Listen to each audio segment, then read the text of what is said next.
Welcome to People Process Progress, episode 82, Foundation 2, Set Objectives. So today we'll pick up from our previous episode, episode 81, where we talked about the Foundation 1 of the Foundational 5 of leader's intent. We touched on commander's intent, where that came from. So this second foundation, and again, a review of the Foundational 5, that thought that, there's 5 quick things anyone can do, whether you're responding or your project team, just to kind of pull things together. And that's get leader's intent, set objectives, which we'll dive into today, create a functional organizational structure, request, coordinate resources effectively, and communicate. If we can do those things in different arenas, they can help things happen. But before we get going, please silence your cell phones, hold all sidebar conversations to a minimum, and we will get started with People Process Progress in 3, 2, 1. Everybody, thanks for coming back, listening to this next episode, visiting the website. If you're new here, welcome. This is where we talk about project management, incident management. We have guests on. The gist of it is we want to hear from people or about people's processes, what they've done, what they've learned from, and hopefully that helps us make progress, like the name of the show. So today, again, we're talking about Foundation 2, set objectives. And this is critical, I think, once we've gotten that leader's intent that we talked about in episode 81. So go back and listen to that one. And we know what we're supposed to do. We know what the intention and leadership of our organization wants us to do. Now we've got to start kind of pulling that together in how are we going to do this, not to the tactical level, but how are we going to kind of wrap our arms about what's happening. So what I'm going to do is go over some definitions and some guidance from different organizations. I use these in the last one too. So National Wildfire Coordinating Group, that's kind of the grandfather of the incident command system that all hazards, basically public safety folks, if you see them, they're using it to some level or another. Incident management teams that travel around like I did. Also talking about from the project management body of knowledge, and I looked at the 7th edition, the new one that's out. So we'll go over kind of their definition, and then I'll break down based on kind of what I know and probably what you'll have heard to that SMART objective, and we'll get into what that acronym means. Then we'll talk about when do we make these, when do we pull these together, and how do we do this. And I have a good guide both from canadacollege.edu I found online, and I'll link to that in the write-up. And then just, a sticky note kind of exercise that I learned and that we taught to incident management students throughout my career in the incident command system on incident management teams. That's just a really simple way to do it. You can use a notepad and things like that, but it's really nice to kind of do that sticky note thing. So let's talk about how the National Wildfire Coordinating Group, who again is the organization that coordinates all the response for wildfires, so all the fires we've seen over the past few years and beyond, the management and the teams in the organization, these are the folks that have that structure, and really where I got a lot of my structure from in the all hazards world, meaning we turned what they do kind of in the mountains and the trees into how we can do it on the street for special events and things like that, and some of the great instruction that I got from mentors and leaders. So let's see what they have to say about this. And this is from Command and General Staff course, which is S-420, and this is from Unit 8. And so it's a great summary of what we should think of when we think of objectives. And here's what they say in that document. Incident objectives describe the quantifiable end state of an agency's administrators, that's who's in charge, intent for an incident. Quality objectives lead to clarity of purpose and unified effort across divisions through a clearly articulated incident strategy. That's a great way to say that. And so in the all hazards world, even in the wildfire world, the agency administrator, if you think of, that's like the department head or the mayor, or who is it that asked you to come help them, that's in charge of that area or that big organization. So in the project management world, an agency administrator could be the C-suite folks, it could be the sponsor. That's kind of the equivalent there. So what they're talking about is we need to have these objectives say, what do I want you to do by when? And we'll get into that, in the SMART objective thing. And so you'll see a theme when we jump over to the project management body of knowledge's definition of it. And so how PMBOK in the 7th edition, and this is on page 243 there for reference, and you have to be a member to download it like I did, but you can also buy it. So no affiliation with PMI, but I am a project management professional, so have access to this and I'm a member. But they define the objective as something toward which work is to be directed, a strategic position to be attained, a purpose to be achieved, a result to be obtained, a product to be produced, or a service to be performed. So a little bit different in the project management world because the scope is much wider. In the wild and firefighter world, even the all hazards world, you have a pretty specific, you're doing firefighting, you're maybe evacuating, you're clearing land, or in the all hazards world, you could be evacuating as well too. You're doing a strategic or a special event, something like that. Whereas a project could be anything, right? Each of those things is a project. It could be a process. It could be a new product. It could be anything like that. But I think what's key is something toward which work is to be directed, I think, is a key theme here. So what objectives do for us is they say, hey, everyone, these, 3 to 5 or 5 to 6, you shouldn't have a ton of objectives, right? Then it's too unwieldy. But what it should say is we're going to direct our work toward these objectives. Now you go figure out folks that are going to do the tactics in the public safety world or incident management world, or project managers with your teams, right? And the subject matter experts. Now you figure out how long it's going to take to do it, how we can get this done, what resources we need. And you're going to get into the tactical piece of figuring out how we make these objectives that are overarching come to life and make people safer or get that product on the line or whatever we're going to do with those objectives. But they're really critical to set, and it doesn't take much, as we'll go through some quick examples of those. So as I've said, as I've taught, as I learned, SMART is the acronym that we want to apply to our objectives. And there's some variation in a couple of these, particularly realistic, reasonable, those kind of things. But SMART is specific, measurable, achievable, realistic, and time-bound or time-based. And so I'm going to break down kind of each of those a little bit more. And then you think about how you've heard objectives perhaps been applied, good or not, with this criteria in mind. So when we want to be specific, we want to know, is there a high-level description of what's expected, and does it clearly relay that commander or leader's intent? Remember, it all ties back to that. Measurable. Can it be measured? Is there quantifiable data? Is it time? Is it by a specific amount of ground, the number of sandbags we're using to stop the water, percent efficiency we're increasing, whatever, something like that. Is it achievable? Are we going pie in the sky where we're just trying to make grandiose sounding objectives, or is this a practical thing we can do? Can we get 50 sandbags to stop that water from coming up, or is it a tsunami and those sandbags are useless? Attempting too much, right? Are we trying to change so much all at one time? And projects do this, right? We get funds, or we have lofty goals, or we see things that we just have to fix, and maybe we try and fix them all at once. And sometimes it's too much. Sometimes that's, our leader's intent, and we have to work towards it. So is it achievable? Be thinking about that. Is it realistic? And this is kind of like achievable, but is the objective reasonable, right? Does it make sense from a safety standpoint, from a resource, from a time, from a spend, all those kinds of things? Is it applicable to the situation, right? Is someone that's in leadership or involved or was in the meeting or somehow, are they slipping in an objective or a component of an objective that's not even applicable? Maybe like we've seen in bills and laws passed, right? People throw stuff in there. Well, some folks in parts of projects or programs or responses, they have their own thoughts and ideas too, and they may throw something in there. So let's make sure too, if it's realistic, it's applicable. And then time bound, this is a time, a rate number, percentage kind of thing by a certain amount of time, monthly, quarterly, by the end of this operational period. By when really do you expect something? And so that doesn't have to be too kind of dialed in. But if we can think of or make sure that each of our objectives pass the SMART test, meaning they're specific enough for people to take it and run with it, it's measurable, we can figure it out, right? We can track those KPIs, key performance indicators we like to talk about in performance improvement or project management. How are we going to measure this? Is it achievable? Are we just not, is it practical pie in the sky, or is it too much? Is it realistic and reasonable and applicable? And is it time bound? Have we put an end date? And that's a pitfall too, right? Whether it's for an operation looking for a missing person that's weather bound, right? We want to search this area by this time, or find the person within, a certain amount of time. Maybe it's cold outside. Or, so many different time-bound things that we could put there. But I think you all get the gist of it. So SMART objectives are key: specific, measurable, achievable, realistic, and time-bound. So we have a good idea of what objectives are, that we should apply this SMART acronym to them as kind of a test. But when do we bring these together? Well, in the incident management world and response, it's pretty quick, right? It's after we've done an initial response. It's when we're going to bring together our command and general staff. So that's like the leadership of the incident management team, along with those folks that we came to help.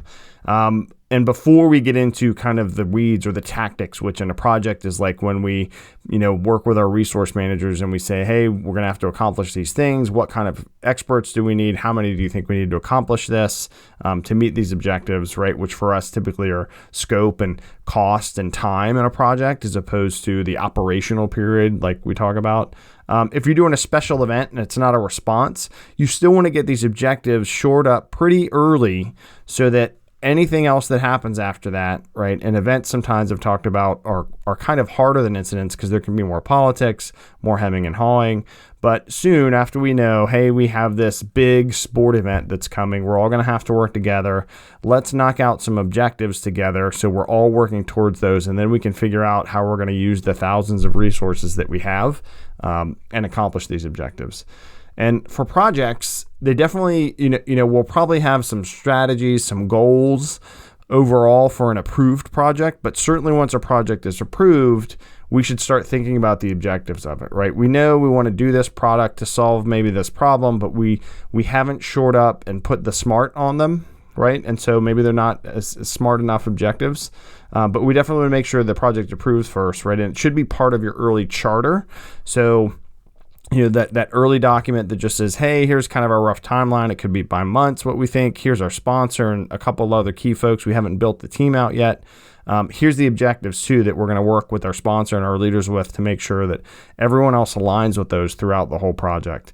So, it's pretty early in the process, but after we've gathered some initial information, right, and people have maybe responded, or at least the project's gone through the pipeline a little bit, it's been approved, but it should be pretty early before we start pulling in resources and before we start saying, hey, we want to do this work by this time with these number of people.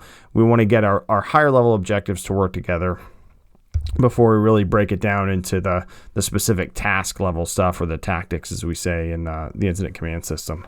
And I'm going to say a couple of examples here. So here's some from like a public safety standpoint, kind of the evolution of an objective, right? And you'll hear how it goes from very simple to smarter, frankly, right? So this has to do with sheltering.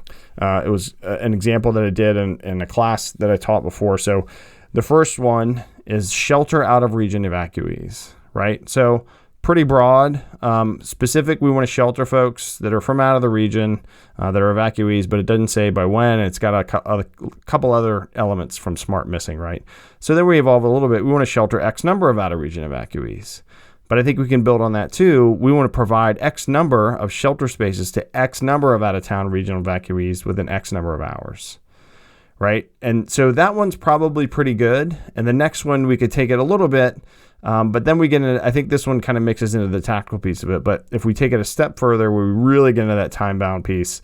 We want to provide X number of shelter spaces to X number out of region evacuees within X hours on X date, right? So that one gets into, when you have an emergency shelter open and you have to get these number of people, but you can see how you can go from very broad to just sheltering regional folks to sheltering folks at a certain place by a certain time and a certain number that you want to get done. So same thing for projects. You could switch out shelter and evacuees for devices and testing and, changing, improving efficiencies, those kind of things, those like KPI kind of things, without getting too far down there. So that's a bit of a nuance that you can apply the SMART acronym. You can think about those kind of things, the who, what, where, when, why, and how, and get that balance of kind of with experience, what's going to be kind of too in the weeds and what's not. So how do we pull this together? How do we write SMART objectives? There's a couple examples. I mentioned that canadacollege.edu where they put out, which is great, tips for writing SMART objectives. So I'm going to read from that a little bit. And again, I'll link to this in the write-up. And then I'm going to talk about the sticky note exercise that I've done, that I learned, and that I taught other folks, that really makes things simple. And you can write that, but using those sticky notes is helpful. So a good thing to remember too, which these folks from Canada College point out, is goals versus objectives, right? A lot of time those get confused. And like they say, which is great, quote, good plans have goals and objectives. Setting goals and objectives correctly will help your plan to be successful. However, understanding the difference between a goal and objective can be confusing. I agree, right? Some goals look like objectives, some objectives look like goals, but let's see what they say. I think they really break this out pretty well here. So goals are broad, brief statements of intent that provide focus or vision for planning. Goals are warm and fuzzy. They are non-specific, non-measurable, and usually cannot be attained. Below is an example of a program goal, and then they give one here, right? So that's a great point, right? You see a lot of organizational goals on their websites or in their mission statement kind of things, and that's another kind of crossover is what's the mission statement and the objective and the goals. But yeah, our goal is to be the best whatever in the world. Our goal is to, make the most X product, right? So it's a very lofty thing, and it could kind of go all over the place. Here's what they say for objectives, and this is great. Objectives are like stepping stones toward the achievement of our goals. They are meant to be realistic targets for the program or project. Objectives are written in an active tense and use strong verbs like plan, write, conduct, produce, etc., rather than learn, understand, feel. Objectives can help you focus your program on what matters. So that is a great point and a great way that they wrote that up, right? That they need to have strong verbs in them. We want to do this thing by this time, right? And so it needs to be very straightforward, and that's a great thing. And, the simple breakdown from their example and how they explain it is we want to make sure the who, what, when, why, standard is there.